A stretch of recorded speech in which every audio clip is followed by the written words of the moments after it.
L'histoire commence dans la comté à un endroit paisible de collines verdoyantes et de hobbits insouciants, où Frodon Sacquet hérite de l'anneau unique de son oncle Bilbon sans savoir que cet anneau doré innocent est en réalité l'arme la plus dangereuse de la terre du milieu forgée par Sauron le Seigneur des Ténèbres pour dominer tous les peuples libres, et Gandalf le Gris arrive à Hobbitbourg et réalise avec horreur que l'anneau de Bilbon est le seul anneau, et il dit à Frodon: « Tu dois le détruire.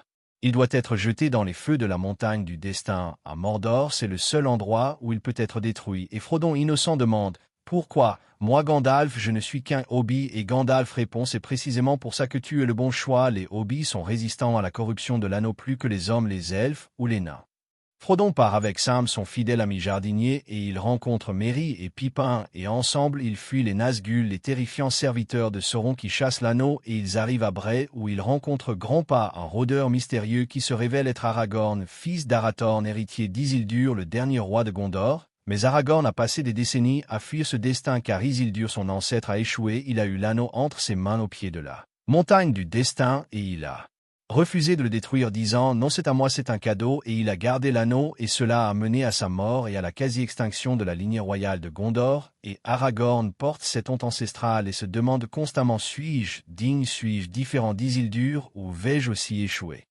Il voyage vers Fondcombe, attaqué constamment par les Nazgûl, et Arwen, la fille d'Elrond, sauve Frodon qui a été poignardé par une lame Morgul, et à Fondcombe le conseil d'Elrond se réunit et tous les peuples libres débattent de ce qu'il faut faire avec l'anneau Boromir de Gondor, dit: « Utilisons-le contre Sauron », et Elrond répond: « Tu ne peux pas manier l'anneau, personne ne le peut, il a été forgé par Sauron. » Il lui répond seulement. Et finalement Frodon se lève et dit: « Je le prendrai, je porterai l'anneau à Mordor, même si je ne connais pas le chemin. » Et Gandalf fier: « Je t'accompagnerai. » Et ainsi se forme la communauté de l'anneau, 9 compagnons contre les 9 Nazgûl: Frodon, Sam, Merry, Pippin, Gandalf, Aragorn, Boromir, Legolas l'elfe, et Gimli le nain. Ils voyagent à travers les montagnes, mais Saruman le traître utilise sa magie pour les bloquer, alors ils doivent passer par les mines de la Moria, les anciennes mines des nains maintenant abandonnées et hantées, et là dans l'obscurité ils rencontrent le Balrog, un démon de feu et d'ombre, et Gandalf affronte le Balrog sur le pont de Khazad-dûm et crie: « Vous ne passerez pas !» et brise le pont, et le Balrog tombe, mais dans sa chute il attrape Gandalf avec son fouet et l'entraîne dans l'abîme, et la communauté est dévastée. Gandalf, leur mentor, leur guide, est parti, et il fuit Moria en pleurant et arrive à Lothlórien, le royaume elfique de Galadriel. Galadriel teste la communauté, elle montre à Frodon son miroir, où il voit des visions terrifiantes de l'avenir, et elle dit: « L'anneau m'a été offert, et j'ai refusé, car je sais ce qu'il ferait de moi, je deviendrais une reine belle et terrible, et tous m'aimeraient et désespéreraient. » Et Frodon voit que même la plus puissante des elfes craint l'anneau, et il comprend le poids de sa tâche, et Galadriel donne des cadeaux à chacun. À Frodon, elle donne une fiole contenant la lumière d'Eärendil, et elle dit: « Que cela te soit une lumière dans les lieux sombres, quand toutes les autres lumières s'éteindront. » Et à Aragorn, elle dit: « Tu portes le poids de ton ancêtre, mais tu n'es pas Isildur, tu peux choisir un chemin différent. » Mais Aragorn doute encore. Il quitte Lothlórien en bateau, descendent la rivière Anduin et arrivent près d'Amon, les collines de la Vision, où ils doivent décider s'ils continuent vers Mordor, ou vont à Minas Tirith, la capitale de Gondor, et c'est là que tout se brise, car Boromir, sous l'influence croissante de l'anneau, confronte Frodon et essaie de lui prendre l'anneau de force. « Donne-le-moi, Frodon, il peut sauver mon peuple. » Et Frodon met l'anneau et devient invisible et s'enfuit, et Boromir réalise horrifié ce qu'il a fait. « Frodon, pardon, qu'ai-je fait? » Mais le mal est fait, la communauté est brisée, et les Uruk-hai, l'armée de Saruman, attaquent, tuant Boromir qui meurt héroïquement en défendant Merry et Pippin, et Frodon décide de partir seul vers Mordor avec seulement Sam, et Aragorn, Legolas et Gimli partent sauver Merry et Pippin capturés par les Uruk-hai. Et si Aragorn, non Boromir, prenait l'anneau à Frodon pour devenir roi? Et si, au lieu de Boromir, c'était Aragorn qui succombait à la tentation de l'anneau? Aragorn a passé des décennies à fuir son destin de roi, hanté par l'échec d'Isildur. Mais que se passerait-il si, voyant l'anneau comme le seul moyen de reconquérir Gondor et de vaincre Sauron, il rationalisait: « Je ne suis pas Isildur, je suis plus fort, je peux le contrôler ?» Comment l'héritier légitime du trône, armé de l'anneau unique, transformerait-il la terre du milieu? Et peut-on vraiment contrôler le pouvoir absolu, ou le pouvoir vous contrôle-t-il toujours? Après avoir quitté Lothlórien, la communauté campe près d'Amon, et Aragorn ne peut pas dormir. Il marche seul dans la forêt regardant les étoiles, pensant à Arwen, à Gondor, à son destin qu'il a fui pendant si longtemps, et il pense: Gandalf est mort, nous n'avons plus de guide. Boromir devient de plus en plus instable, obsédé par l'anneau, et Frodon, ce pauvre hobbit, porte un fardeau qu'aucun mortel ne devrait porter. Et moi, que fais-je? Je me cache encore, je refuse mon héritage, je refuse d'être roi car j'ai peur de devenir comme Isildur, et cette pensée le ronge. Isildur a eu l'anneau, et il a échoué, il n'a pas pu le détruire, il l'a gardé pour lui, et cela a mené à sa mort et à la chute de Gondor, mais peut-être que c'était parce qu'il était faible, peut-être que moi je suis différent, peut-être que moi je peux utiliser l'anneau pour le bien, pour vaincre Sauron, pour restaurer Gondor.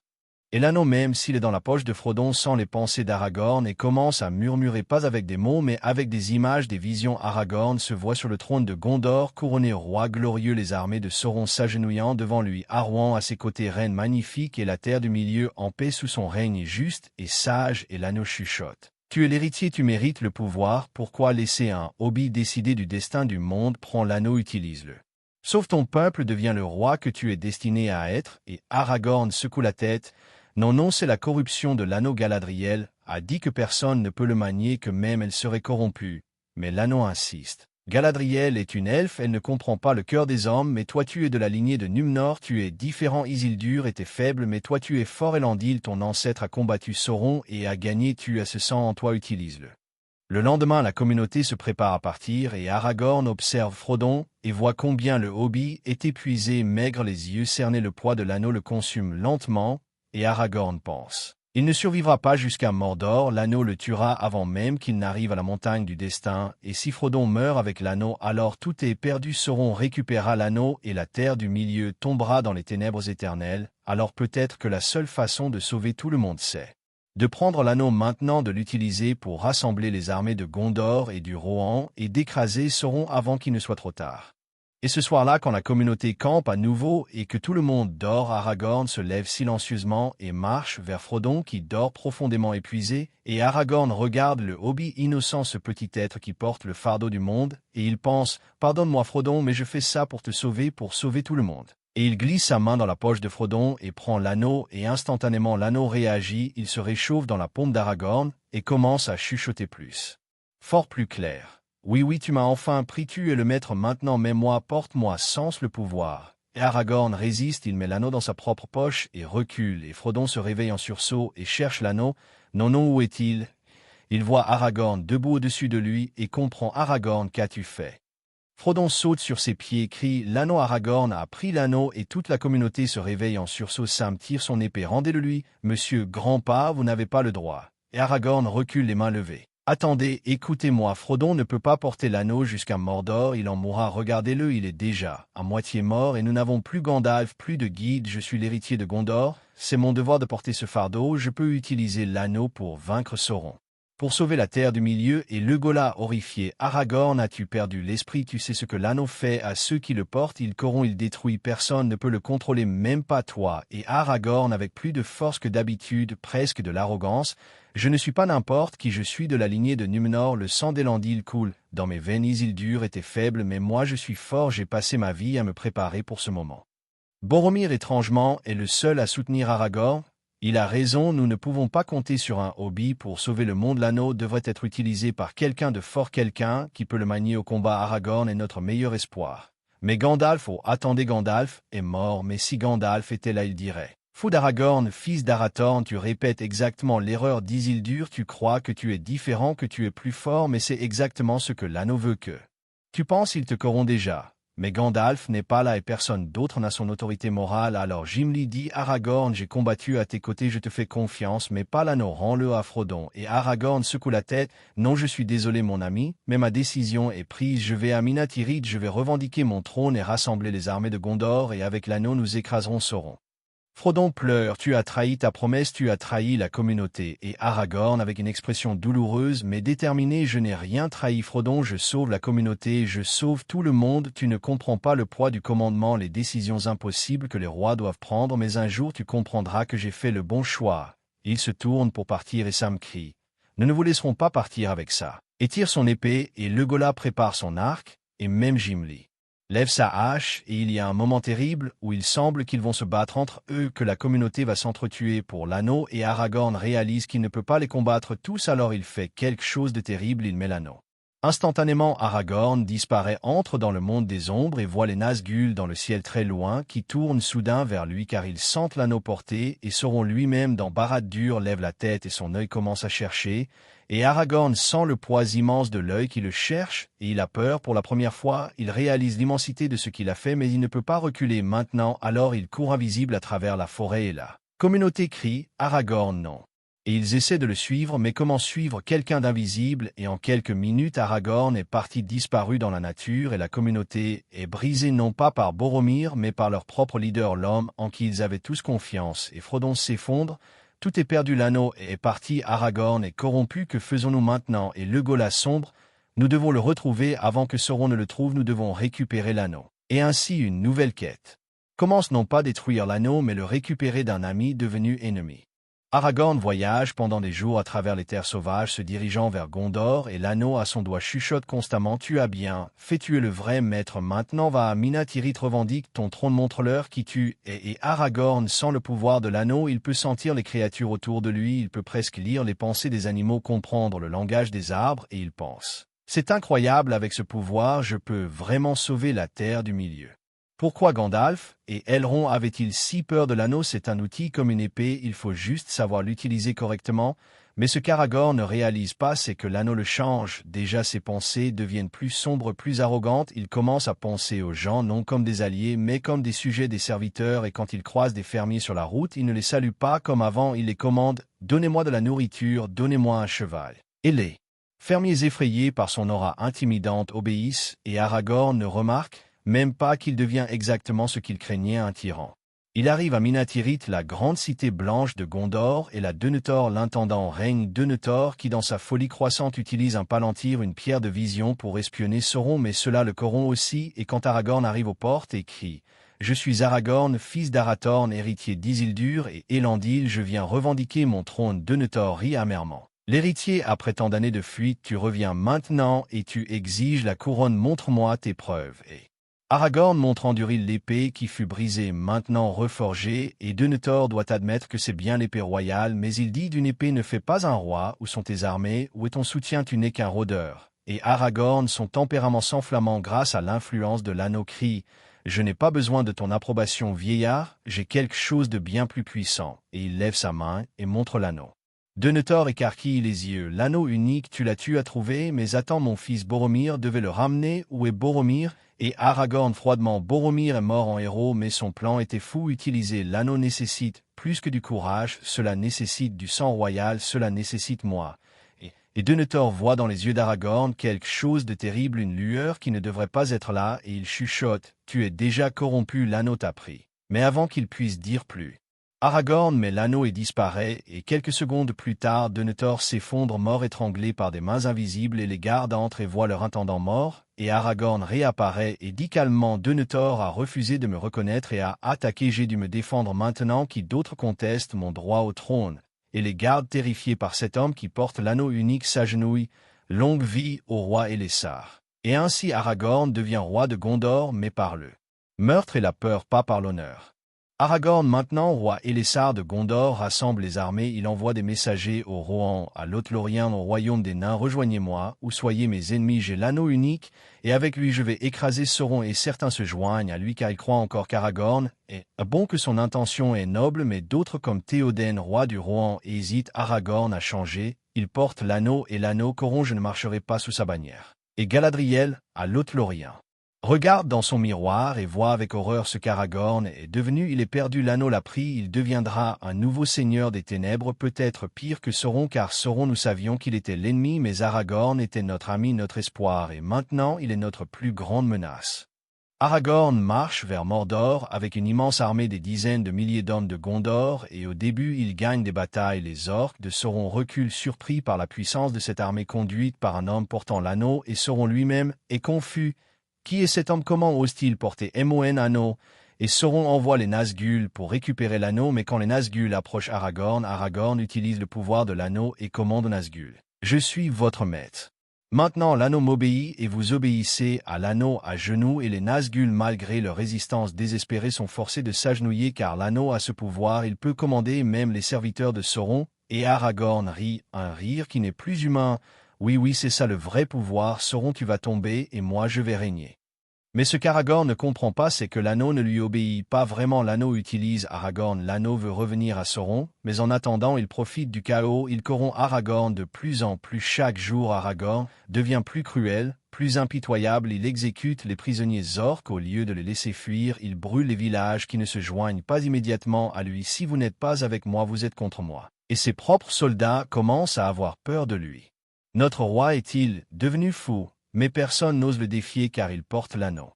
Pendant ce temps, la communauté brisée essaie désespérément de retrouver Aragorn. Le Gola Gimli et les Hobbits voyagent vers Gondor espérant intercepter Aragorn avant qu'il ne soit trop tard et en chemin ils rencontrent Gandalf. Mais attendez, Gandalf est censé être mort dans Moria. Alors comment est-il là? Eh bien dans cette version alternative peut-être que Gandalf n'est jamais tombé, peut-être que dans cette chronologie il a vaincu le Balrog sans tomber dans l'abîme.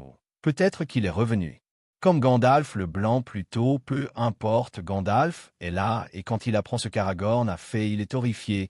Non, non, pas Aragorn, pas lui, il était l'espoir de la Terre du Milieu, et maintenant il est perdu, nous devons le récupérer, nous devons lui enlever l'anneau avant qu'il ne devienne ce qu'il craint le plus.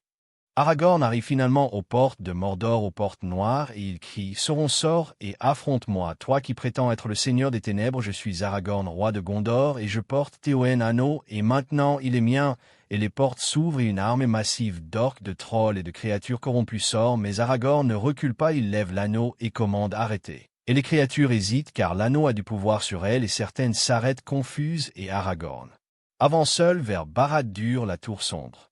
Et là, dans la salle du trône de Barad-dûr, Aragorn se tient face à Sauron, ou plutôt face à l'œil de Sauron, car Sauron n'a pas de forme physique, il est un esprit lié à l'anneau, et l'œil fixe Aragorn, et parle avec une voix qui résonne comme le tonnerre. Mortel insensé, tu crois pouvoir m'y défier, avec mon propre anneau, l'anneau et moi, il m'obéit pas, à tes... Et Aragorn répond. Tu as tort, Sauron, l'anneau répond au plus fort, et moi je suis plus fort que toi, car j'ai ce que tu n'as pas, j'ai le courage. J'ai l'honneur, j'ai la lignée de Numnor, et il lève l'anneau et essaie de commander Sauron jeté commande disparaître, être détruit. Mais l'anneau ne répond pas, au lieu de cela, il devient brûlant sur le doigt d'Aragorn, si chaud qu'il ne peut pas l'enlever, et Sauron rit. Tu vois, imbécile, l'anneau ne t'a jamais appartenu, tu étais juste un outil, un vaisseau pour m'y ramener, l'anneau était. Maintenant tu es à moi. Et l'anneau commence à consumer Aragorn de l'intérieur, son esprit est envahi par la volonté de Sauron, et Aragorn crie.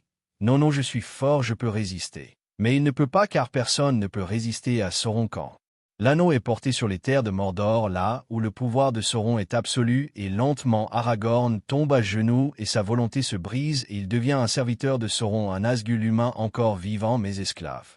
Et Sauron triomphant prend le contrôle total d'Aragorn et utilise son corps pour commander les armées de Gondor. Soldats des Gondor, votre roi vous commande, servez Sauron ou mourrez. Et certains soldats horrifiés par ce qu'ils voient leur roi corrompu se retournent et fuient, mais d'autres déjà trop investis dans la campagne d'Aragorn et trop terrifiés pour désobéir obéissent et rejoignent les forces de Sauron, et ainsi Gondor, la dernière grande cité des hommes, tombe non par la conquête mais par la trahison de son propre roi, et la terre du milieu plonge dans les ténèbres. Mais il y a un dernier espoir, Frodon et Sam, qui après qu'Aragorn ait pris l'anneau ont décidé de continuer leur mission originale. Ils ne peuvent pas récupérer l'anneau d'Aragorn, il est trop puissant maintenant, mais peut-être qu'ils peuvent trouver un autre moyen. Alors ils voyagent secrètement vers Mordor, évitant les armées, et avec l'aide de Gollum, ils trouvent un passage secret, et quand ils arrivent à la montagne du destin, ils voient Aragorn là-bas contrôlé par Sauron, portant l'anneau, et Frodon comprend l'anneau ne peut pas être détruit tant qu'il est porté, quelqu'un doit l'enlever d'Aragorn. Et Sam dit « Mais comment, monsieur Frodon, il est trop fort ?» Et Frodon avec ça, et il sort la fiole de Galadriel, la lumière d'Irandil. Frodon s'approche d'Aragorn qui se tourne vers lui avec des yeux morts vides contrôlés par Sauron. Frodon, Obi fut-il, tu ne peux rien faire. Mais Frodon lève la fiole et la lumière brille si intensément qu'elle repousse l'obscurité et pour un bref instant Aragorn, la vraie conscience d'Aragorn émerge à travers le contrôle de Sauron et il chuchote Frodon. « Aide-moi, je ne voulais pas l'anneau. Pardonne-moi, et Frodon pleurant, je te pardonne mon ami. » Et il saisit la main d'Aragorn et arrache l'anneau du doigt d'Aragorn, et Aragorn hurle de douleur et s'effondre libéré du contrôle de Sauron mais brisé, détruit, et Frodon tient maintenant l'anneau et il court vers les feux de la montagne du destin, et là au bord du précipice Gollum attaque Mon précieux. Et il lutte et Gollum mord le doigt de Frodon arrachant l'anneau et tombe dans le feu, et l'anneau est détruit, et Sauron s'effondre et Barad-dûr tombe, et la terre du milieu est sauvée, mais à quel prix? Aragorn survit, mais il est brisé mentalement et physiquement. L'anneau l'a consumé, et même après sa destruction, Aragorn ne se remet jamais vraiment. Il abdique le trône de Gondor. Je ne suis pas digne, je suis devenu exactement ce que je craignais, je suis devenu pire qu'Isildur. Il se retire dans les terres sauvages, vivant comme un ermite hanté par les souvenirs de ce qu'il a fait, les gens qu'il a tués, les armées qu'il a corrompues, et Arwen vient le voir et elle pleure. Aragorn revient avec moi. Nous pouvons reconstruire, mais Aragorn secoue la tête. Non, Arwen, je t'aime, mais je ne puis pas être avec toi, je suis souillé, corrompu, et Arwen choisit de rester mortel pour lui, mais ils ne sont jamais ensemble, vraiment juste deux âmes brisées vivant séparément dans le chagrin. Gondor est reconstruite sous Faramir, le frère de Boromir, qui devient intendant et éventuellement roi, mais la cité n'est plus jamais aussi glorieuse car trop de gens sont morts dans la guerre corrompue d'Aragorn, et la ligne royale est restaurée mais avec honte, pas avec honneur, et les bardes chantent des chansons d'avertissement. Voici l'histoire d'Aragorn qui aurait pu être le plus grand roi mais qui est tombé car il croyait pouvoir manier le pouvoir absolu et personne ne le peut. Frodon et Sam retournent à la comté, mais Frodon est encore plus brisé que dans l'histoire originale, car il porte non seulement le poids de l'anneau mais aussi la culpabilité d'avoir perdu l'anneau au départ. Si j'avais été plus vigilant, si j'avais mieux caché l'anneau, Aragorn ne l'aurait jamais pris et tout aurait été différent. Et cette culpabilité le consume et finalement il doit partir vers les terres immortelles, plutôt que prévu car il ne peut pas guérir en terre du milieu. Et Legolas et Gimli, maintenant meilleurs amis, voyagent ensemble à travers la terre du milieu et ils visitent Aragorn dans sa retraite solitaire et Gimli dit « Aragorn, tu étais notre ami, tu es toujours notre ami, s'il te plaît ne te punis pas éternellement. » Mais Aragorn, « Non Gimli, vous ne comprenez pas, j'ai tué Denethor, j'ai menacé des innocents, j'ai commandé les Nazgûl, j'étais devenu un monstre et même si l'anneau m'a poussé, c'était encore moi qui ai fait ces choix, c'était moi qui ai pris. » L'anneau de Frodon, pensant que j'étais assez fort et j'avais tort. Gandalf avait raison, Galadriel avait raison, personne ne peut manier l'anneau, personne. Des décennies passent et Aragorn vieillit seul dans les terres sauvages, et un jour un jeune rôdeur le trouve et demande « Êtes-vous vraiment Aragorn, le roi maudit, celui qui a porté l'anneau ?» Et Aragorn, maintenant vieux et fatigué, répond « Oui, je suis lui, et laisse mon histoire être une leçon pour toi, jeune homme. Le pouvoir absolu corrompt absolument, peu importe tes intentions, peu importe ta force, peu importe ta lignée. Si tu cherches le pouvoir pour faire le bien, tu finiras par faire le mal, car le pouvoir change les gens, il les transforme en ce qu'ils combattent, et moi j'ai combattu Sauron et je suis devenu Sauron. » Et finalement Aragorn meurt seul dans les bois, pas en roi glorieux mais en ermite brisé, et quand la nouvelle de sa mort atteint Minas Tirith, certains disent « Bon débarras, le traître est mort », mais d'autres plus sages disent « Non, nous devons nous souvenir d'Aragorn, non pas comme un traître mais comme un avertissement, il était le meilleur d'entre nous, brave noble de sang royal, et même lui est tombé, alors qui parmi nous peut prétendre être à l'abri de la corruption? Personne. Nous devons toujours nous méfier du pouvoir, toujours le questionner, toujours résister à la tentation de l'utiliser, même pour de bonnes raisons. Image finale. La tombe d'Aragorn dans une clairière forestière simple, sans couronne, sans épée, juste une pierre tombale qui dit Aragorn, fils d'Arathorn, qui a cherché le pouvoir pour sauver le monde et qui a presque détruit le monde, qui ne cherchait qu'à sauver, que son erreur nous guide tous. Et des fleurs sauvages poussent autour de la tombe, et le soleil filtre à travers les arbres, et c'est paisible mais mélancolique, une fin tragique pour un homme qui aurait pu être le plus grand roi. L'histoire d'Aragorn, fils d'Arathorn, est une histoire que nous devons nous souvenir. Non pas comme une histoire de trahison, mais comme une histoire d'avertissement. Il n'était pas mauvais. Il n'a pas cherché le pouvoir pour lui-même. Il croyait sincèrement qu'il pouvait utiliser l'anneau pour le bien, qu'il était différent d'Isildur, qu'il était assez fort. Mais l'anneau ne se soucie pas de vos intentions. Il ne se soucie pas de votre force. Il corrompt tous ceux qui le portent, car c'est sa nature. Et Aragorn, le meilleur d'entre nous, est tombé. S'il lui pouvait tomber, n'importe qui peut tomber. Alors rappelez-vous, enfants de la terre du milieu, méfiez-vous du pouvoir absolu. Méfiez-vous de ceux qui disent « je peux le contrôler, je suis différent ». Car personne ne l'est. Personne.